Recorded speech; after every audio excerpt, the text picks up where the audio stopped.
talk real quick today about a supposed housing bubble in Austin, Texas, and kind of talk through of what I'm seeing, what people are talking about, and what some of the facts are out there to see if there is a way that the market can somehow collapse in Austin, Texas, or at least a bubble burst.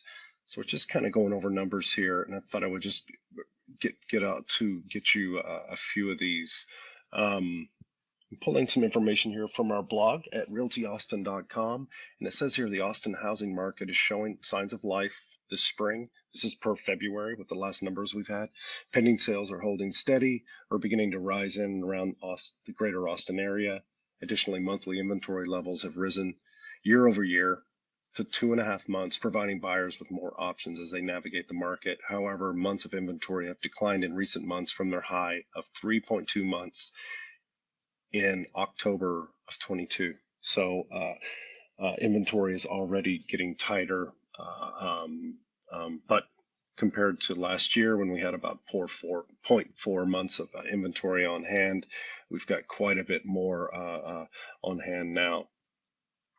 I think that's caused by rising interest rates and just the Federal Reserve trying to crush the economy, which they've done a pretty good job of doing it in the housing market, but they cannot seem to slow down the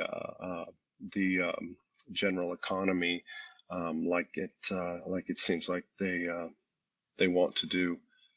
It also says here home builder confidence is also growing as the housing market stabilizes.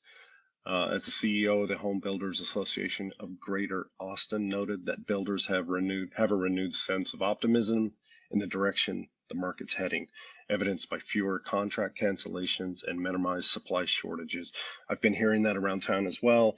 Supply shortages have almost stopped. Almost everything is coming in on time now, and there were a flurry of contract cancellations that started happening in the fall last year. It was pretty bloody out there.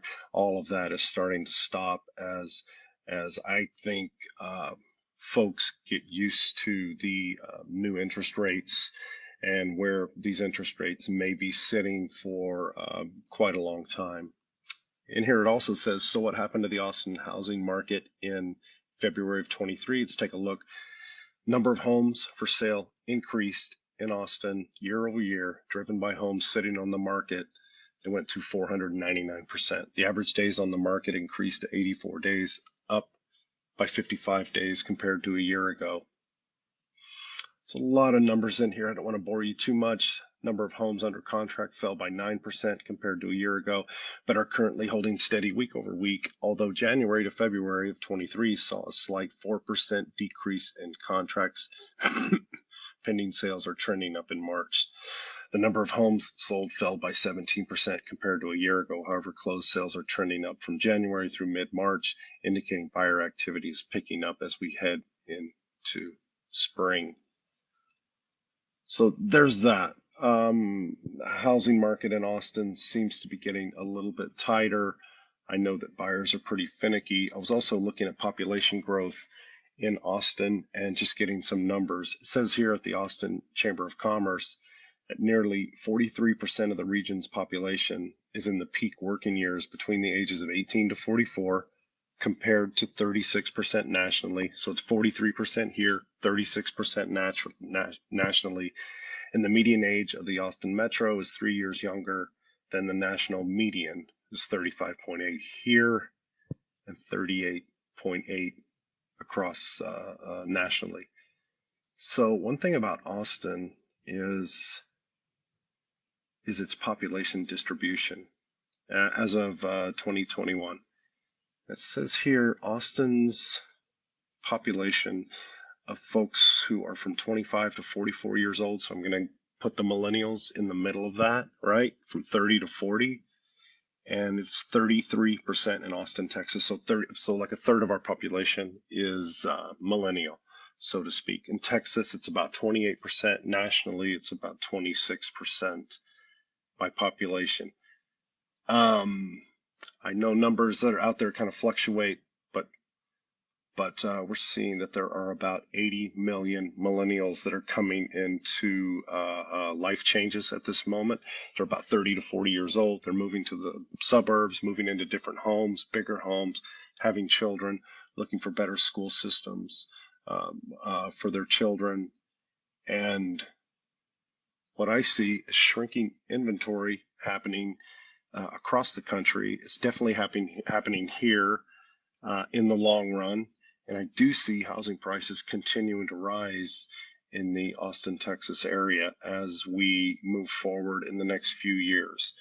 Right now, with this housing slowdown, where folks are trying to digest new interest rates, and we see this slowdown happening, I think it's just a prime time to be looking for a house. Right now, sellers are trying to sell their homes as they sit on the market longer.